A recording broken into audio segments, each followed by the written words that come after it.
dive into the metaverse, but at least I will try to give you a quick overview in 20 minutes. So basically, I'll be talking about the Web3 metaverse. I am Julien Gratz. I was the head of publishing at the Sandbox, which is one of the biggest Web3 metaverse for a bit more than 1 year, 18 months in total. Onboarding all types of video game development studios, people who were creating some DeFi projects, PFP protocols, that kind of things, to the Sandbox metaverse. So maybe to clarify one thing from the beginning, so you can quickly understand what a metaverse actually is, you have to understand that it is a virtual world. And out of these big mass of virtual worlds, you have two main types, which I will define as the online games on one side. So basically, this is a set place with set rules, a set target, and a challenge that has been created by a game designer or a game development team. So basically, you go there, you beat the boss, you take the loot, and you get out of it. So this is just a moment out of time, out of space that has no real impact on your daily lives. It's just to have fun, and this is very good for doing that. And on the other side, you have the social hubs. Social hubs, this is a bit different because you will enter there not necessarily as your true self, but you can enter with an impersonation of yourself. So it can be an avatar, it can be a digital twin. But the goal is really to go there with some part of your identity. And then you won't have a boss to beat, you won't have some quest to perform and to beat. You will go there to exchange about your tastes, you will go there to discuss with your friends, or even to meet some new ones. So this is completely different, because you don't go there to beat a challenge. And to give you a brief history of these social hubs, well, I decided to take 3 main dates, which for me are quite important. The first one is the creation of Second Life, which is known for being one of the first, if not the first, social hub. So it still has a lot of importance even today, while we are about 20 years after its original release. So you can see that it is still having quite an interesting revenue that it is generating, and it still have more than 200,000 daily active users, which is massive for a game or a social hub that would be that old. Second big date, well, we know that there were some interesting VR headsets, such as the Virtual Boy, but let's say that it truly started for the mass market with the VR and the Oculus VR headsets. So it gave to the social hubs more visibility, more deepness, and more attractivity to the general public audience. And the last big date for me is, well, Meta and Mark Zuckerberg announcement of the renaming, the rebranding of Facebook. If you don't trust that it was a big date in the metaverse history, you just have to check on the Google Trends searches. I believe that you will see a massive difference between the day before and the day after. So one of the biggest questions I got from like everybody, players, gamers, people creating some experiences, PwC, or even my mom. Basically, the question is, what can I do there? Why would I go inside the metaverse? Well, first of all, it probably was the same question people were asking like 3 years ago about why would I go into TikTok? What can I do there? Or in 2004, like what can I do in Facebook? Well, or maybe 2,000 years ago, what can I do with a wheel? Or, so basically this is just a question about finding some use cases and see what I can actively do in these spaces. And I do believe that the younger generation will be the one finding the new ways of using the metaverse. So just to give you at least 2 concrete utilizations that you can have today, well, I do believe that you spend at least maybe 40, half of your awakened life today at work. Well, you can work in the metaverse. Especially during the COVID lockdowns, it was very important, especially as humans remain a social species, to have the capacity to gather, meet, exchange, discuss in a professional environment, but still in a place that is a bit warmer than just a Zoom or a Meet chat room. So it is interesting that the Gather and the likes softwares allowed people to actually enter a 2D or 3D environment and be able to create some temporary chat rooms, exchange some documents, and co-create some content, or even meet at the coffee machine. So it's not necessarily the thing that will completely revolutionize your way of working, but especially during COVID lockdowns and such times, it was really important to have this kind of physical, even if it was in a virtual world, way of meeting people and exchanging together. And especially for afterworks, it was a bit better. Another big part of your daily life is probably the entertainment, and all the time that you spend either at the museums or at concerts, theater, events, or playing. This is entertainment. And to give you just an idea, you have here the numbers.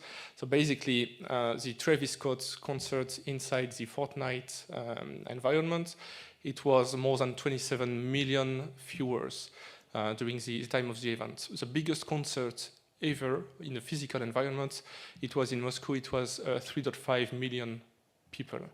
You have no place in the physical world that can host that much people at the same time in the same place. This is just not feasible from a logistics point of view. So this is really giving a new scope to the social events, to the entertainment.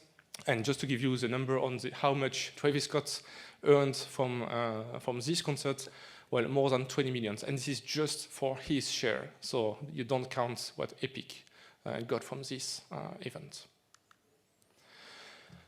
And the second question is about who you want to be in these metaverses. Because basically you can spend more than half your awakened life inside the metaverse. So you probably want to be unique, just like every human, basically. So you will probably want to have your own avatar. It can be a digital twin, or you can decide if you're a male to be a female, you can decide to be black, you can decide to be a dinosaur, you can decide to be whatever you want. As long as, if this is a professional environment, it is allowed, basically. So obviously you will have your avatars, which will be created by companies, or if you have enough creativity and the capacity to create your own avatar, well, feel free to do so. And if you don't, be sure that these companies will be very happy to sell you some creativity so you can be your true self in their environments. But this is not only the only thing that they will sell you.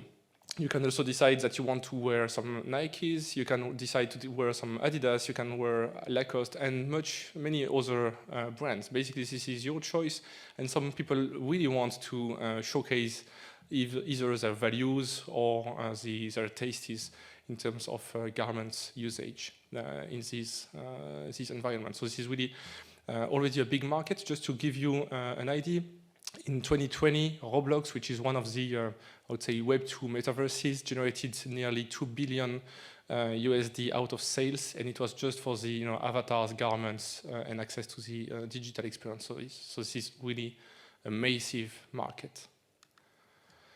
So yeah, this is only the beginning. So obviously this is very recent, less than 20 years for the creation of the first social hub, and so the metaverse is even younger. So this is just the beginning. We are only scratching the surface. We are only exploring the very first basic baby steps, which are just copy-pasting what we do in our daily lives. But soon we will probably be able to take some lessons inside the metaverse. We'll be able to have some ceremonies. We'll be able to give some yoga learnings or whatever. Basically, it can be really a good step forward. Oop, we're going a bit too fast. Also about digitalization. So I do believe that you cannot define the metaverse just as a technology, same as you cannot define the internet just as the TCP/IP protocols. This is more about a convergence of many technologies, such as the deep learning AI, such as the virtual reality, augmented reality, mixed reality, the Internet of Things. All these things will allow you to have really a huge collision with the digital world and the physical world, provoking what we can call the digitalization. And this will really allow you to not only live inside the digital world where I used to spend most of my time as a gamer, or in the real world, like where you go when you want to work, but you can have a mix in between and be able to really travel the world very fast, meet some people from everywhere, and share your culture and your opinions there.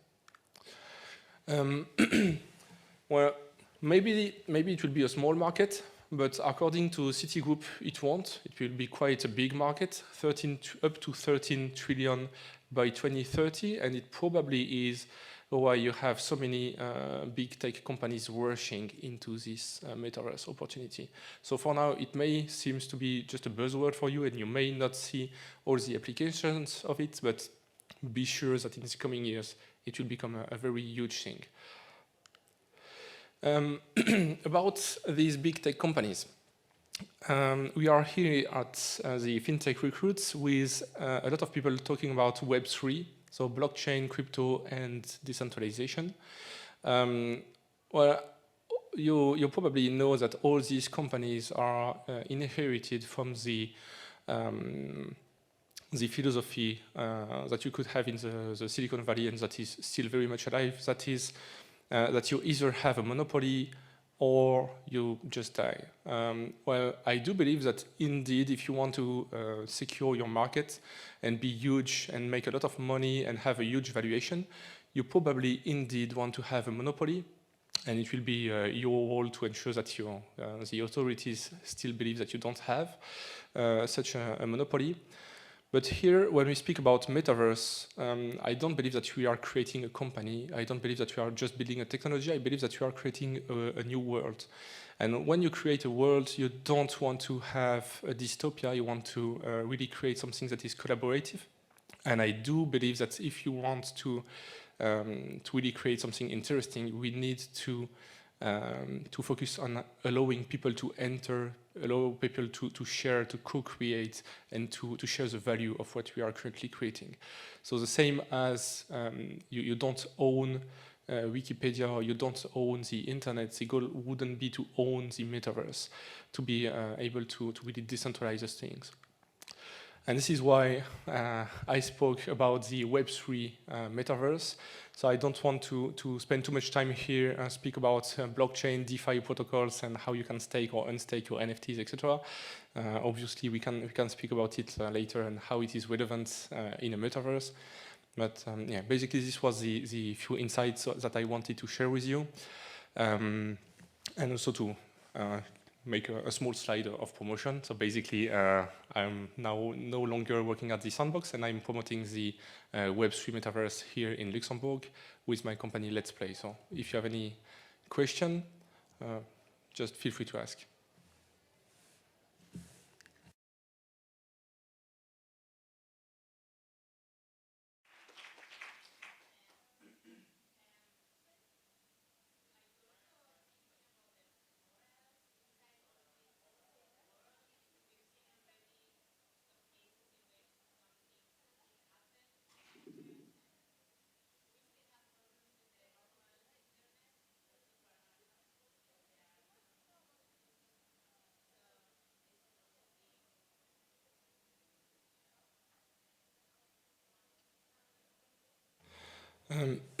Yeah, if we speak about the harassment and other stuff that happened in some metaverses, I do believe that people need to be responsible for their acts, especially when they enter a metaverse, when you can project yourself either with your digital twin or another avatar.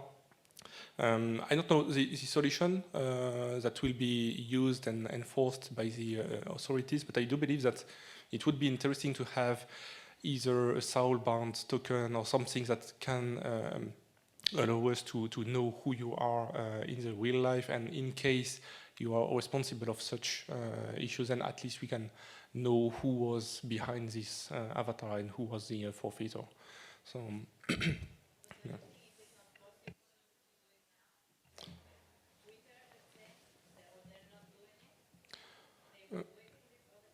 Well, you cannot really do it either. Would it be with Facebook, Twitter, or any other social network? Because basically, if you get an account banned, you just have to create another one, and you can start again to be just destroying the community. So it is, I believe, a big question that will be needed to be tackled by the metaverses themselves, and to decide if they want to have a truly open, decentralized, anonymous platform, or in some case, and I do believe it is a good solution here, to have people be accountable for what they do in the metaverse. So obviously you won't be able to kill somebody in the metaverse.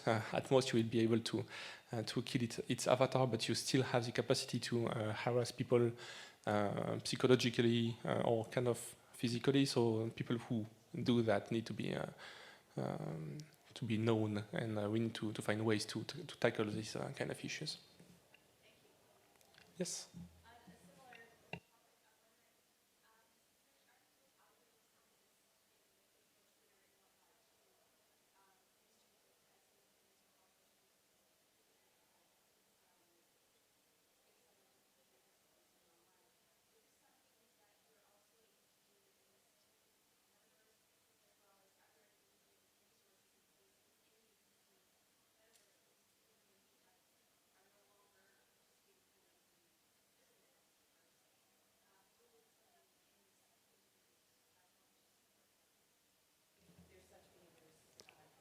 To protect people from these behaviors, right?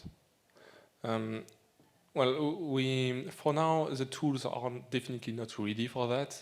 Just to give you an example, in the sandbox right now, we don't have the capacity to integrate the PEGI ESRB rating that we could include. It is necessary to have that. Right now, they are still in alpha season, so this is still very early.